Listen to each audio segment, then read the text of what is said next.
Hello everyone, this is the next topic of first unit electrostatics.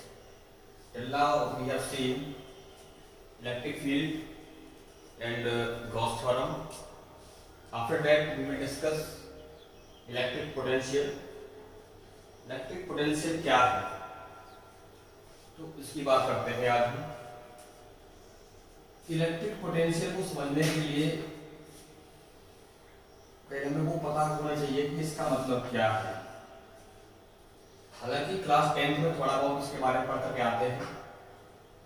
तो electric potential का मतलब अगर बात करें इन वेरी सिंपल लैंग्वेज तो ये होगा कि एक कूलम का चार्ज पार्टिकल जो इनिशियली इन्फिनिटी पर रखा हुआ है एट इन्फिनिटी पर कितने कूलम का 1 कूलम का।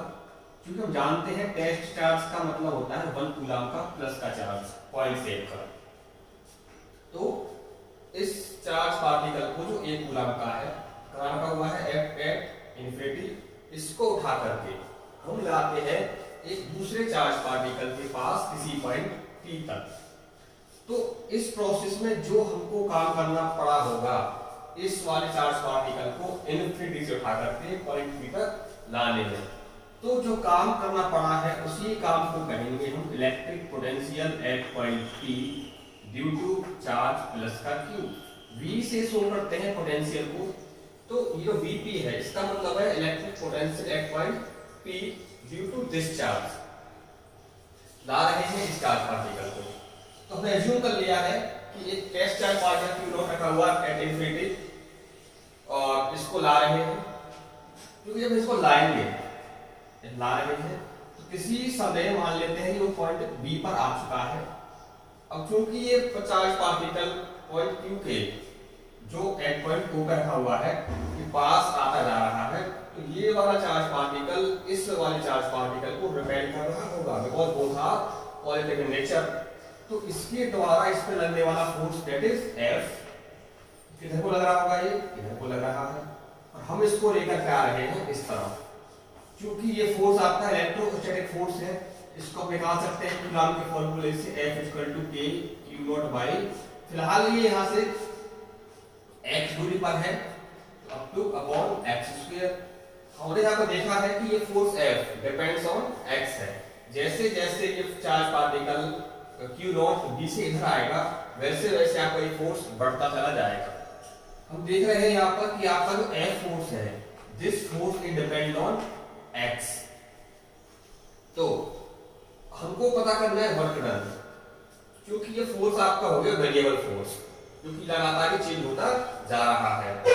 तो हम सिंपल वाले फॉर्मूले से जो पढ़ करके आते हैं work is equal to force into displacement, यहाँ पर अप्लाई हम उसको नहीं कर सकते हैं because that formula is applicable when force is constant, but in this case your force is variable, so we will not apply that formula क्योंकि वो कैसा होता है वहां फोर्स कांस्टेंट।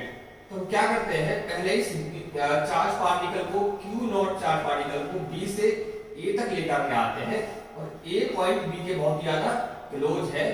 तो ये जो डिस्प्लेसमेंट हुआ है B से A तक ये मैंने मान लिया है dx, और dx कितना कम होता है टेंड्स टू 0। इतना कम है कि चार्ज पार्टिकल को आप B से A तक लेकर के आते हैं तो ये फोर्स में कोई चेंज नहीं आएगा बिकॉज ये गैप कितना है टेंड्स टू 0 है। तो A से B तक की बात करें तो आपका जो फोर्स है जो पॉइंट B पे लगा रहा था Fx कह लो या केवल F कह लो, वो F A तक ही भी काम करता रहेगा बिकॉज इसमें कोई खास परिवर्तन या चेंज नहीं आएगा because this gap AB is very very small. क्योंकि A से B तक B से तक लाने में जो काम करना पड़ा होगा वो बहुत ज्यादा स्मॉल होगा। तो हम बात कर रहे हैं उसी वर्क की जो हमको B से तक लाने में करना पड़ा है। तो क्योंकि अब हम यहाँ पर देख रहे हैं फोर्स वर्क का मतलब होता है F डॉट डिस्प्लेसमेंट, इसको हम से ओपन करिए, इसका मतलब हो जाएगा F dx cos theta, theta is the angle between force and displacement. तो देखें यहाँ पर आपका फोर्स तो इधर लग रहा है और डिस्प्लेसमेंट आपका इधर हो रहा है, तो एंगल कितना दोनों के बीच में आपका 180 डिग्री। ये खुल करके आएगा आपका F dx cos 180 value of cos 180 is -1 and value of f is k q into q upon x square. Displacement आपका dx हो गया, क्योंकि ये वेरी स्मॉल डिस्प्लेसमेंट है तो वर्क डन भी आपका बहुत छोटा होगा, इसीलिए इसको लिखा गया है dw से। ये जो वर्क डन है वो a से b तक लाने और b से a तक लाने में किया गया है, जो कि according to definition we will have to find the force, work which is done by us to move a charge particle from infinity to point P. तो हम क्या करेंगे to find complete work done, we will have to integrate this equation. इसको हमने किया है integrate, तो dw integration integrate of this, इसमें हम देख रहे हैं कि जो हमारा जो ये इंटीग्रेशन है वो हो रहा है डिस्टेंस के रेस्पेक्ट में हो रहा है। तो इनिशियली हमारा चार्ज पार्टिकल कहाँ था, एट इंफिनिटी, फाइनली कहाँ पे आ गया वो r डिस्टेंस पे आ गया है। तो हमको करना पड़ेगा इसका difference integration infinity to r।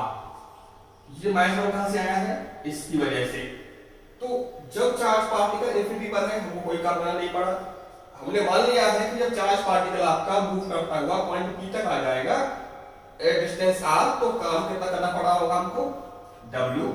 इसको जो करेंगे इंटीग्रेट दैट इज w, यहां से कांस्टेंट अमाउंट क्या है minus k q into q naught, ये इसके बाहर आ जाएगा, अपॉन में 1/x स्क्वायर है, ऊपर आके क्या हो जाएगा ये x पावर -2 dx।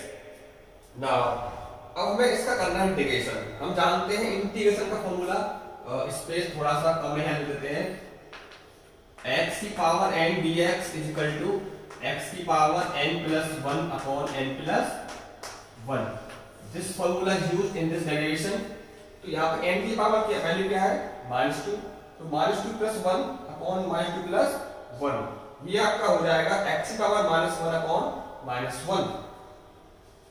-1 का मतलब 1 upon x, ये जो बना था आपका x की पावर -1 upon -1, ये -1 का आउटसाइड प्लस हो जाएगा, और ये जो है -1 है इसका मतलब हो जाएगा 1 अपॉन x। तो इसमें वैल्यू पुट कर देंगे लिमिट की infinity to r, 1 upon r -1 upon infinity, this terms will be goes to 0। तो जो आपको वर्क डन आपका आएगा that is k q naught upon r। ये जो वर्क डन है इस चार्ज पार्टिकल को q पॉइंट इंफिनिटी से उठा करके लाए हैं पॉइंट P तक, उसमें करना पड़ा है। इसके आगे देखते हैं। नाउ ये जो वर्क कितना है आपका पॉइंट को चार्ज लाने में अनंत से उठा करके पॉइंट P तक हुआ है, तो इसको कहा जाएगा इलेक्ट्रोस्टैटिक पोटेंशियल एनर्जी। क्या कह रहे हैं इसको हम, इलेक्ट्रोस्टैटिक पोटेंशियल एनर्जी। जो आपका U है ये निकाला है हमने k q naught upon r, इसका नाम है electrostatic potential energy. Now electrostatic potential energy per unit charge is called electric potential. क्या कहते हैं इसको, electrostatic energy per unit potential is called electric potential, यानी U upon Q naught is called electric potential. तो U upon Q naught is equal to K Q upon R, ये term कहलाएगा आपका V is equal to K Q upon R। क्योंकि ये point P पर है, इसको आप लिख सकते हो VP also, VP is equal to K Q upon R। It is the electric potential at point P due to charge Q।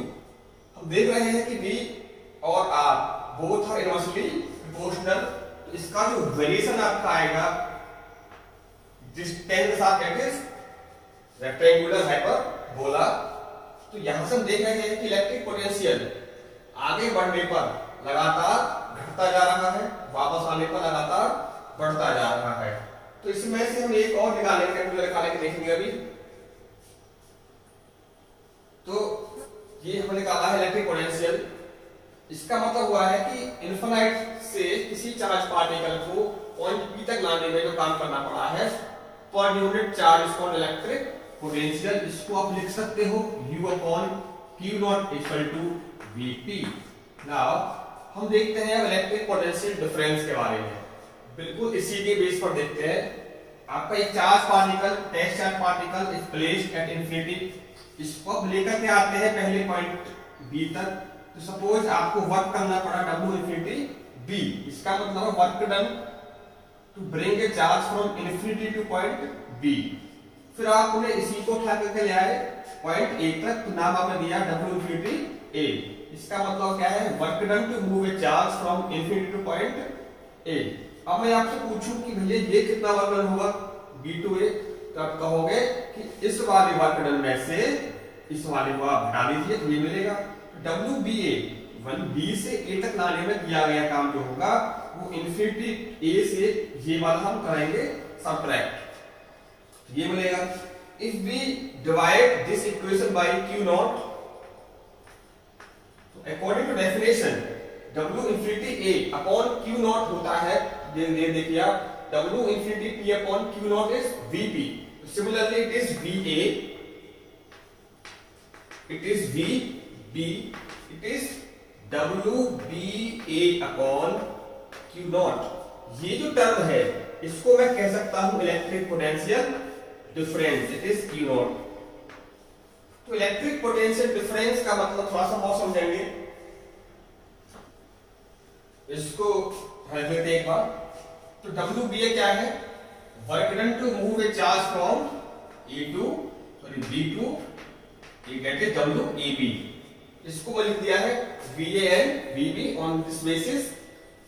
तो इसी टर्म का नाम क्या होगा, electric potential difference between point A and B।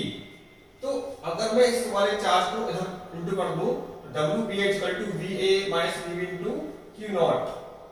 तो work done to move a charge from point, it is point A and it is point B suppose, तो B to A ला रहे हैं तो कितना काम करना पड़ा होगा मुझे, VA minus VB into Q। यहाँ पर थोड़ा सा होता है कंफ्यूजन, यदि ये BA है तो ये A माइनस B होगा, यदि ये AB होता तो ये VB माइनस BA होता। मतलब क्या है, यदि मैं जा रहा हूं ऐसे WAB जो आएगा इस Q नॉट चार्ज को लेकर के, तो वर्क डन आपका होगा VA to B जा रहे हैं तो VB minus VA into Q not. यदि मैं ऐसे आ रहा होता WBA, इसका मतलब हो जाएगा VA minus VB into Q naught. तो वर्क डन जब फाइंड करना हो आपको तो ध्यान रखेंगे इस कॉन्सेप्ट का, अक्सर इसमें गलती हो जाती है, हम डेल्टा V की वैल्यू ढंग से पुट नहीं कर पाते हैं और हम इस क्वेश्चन को गलत कर देते हैं। यहां से अक्सर पूछता है एग्जाम में डिफाइंड 1 वोल्ट। अब देखिए ये पॉइंट A है, ये पॉइंट B है। यदि आपको एक कूलम के चार्ज को A से B तक मूव कराने में 1 जूल वर्क करना पड़ता है, तो इनके बीच का पोटेंशियल डिफरेंस क्या होगा, आप यहां देख सकते हैं, potential difference is equal to work done upon charge. Here A to B जा रहे हैं, B to A जा रहे हैं, तो हमें केवल मतलब किस चीज से है, उसके वर्क डन से मतलब है। If Q equal to 1 coulomb, W equal to 1 joule, तो 1 upon 1 equal to 1, W delta V equal to 1 volt. यहां से डिफाइन कर सकते हैं, if we do 1 joule work to move 1 coulomb charge from one point to another point, then the potential difference between both points will be 1 volt. Volt is the SI unit of electric potential or electric potential difference. I hope you understand this concept of electric potential and electric potential difference. Thank you.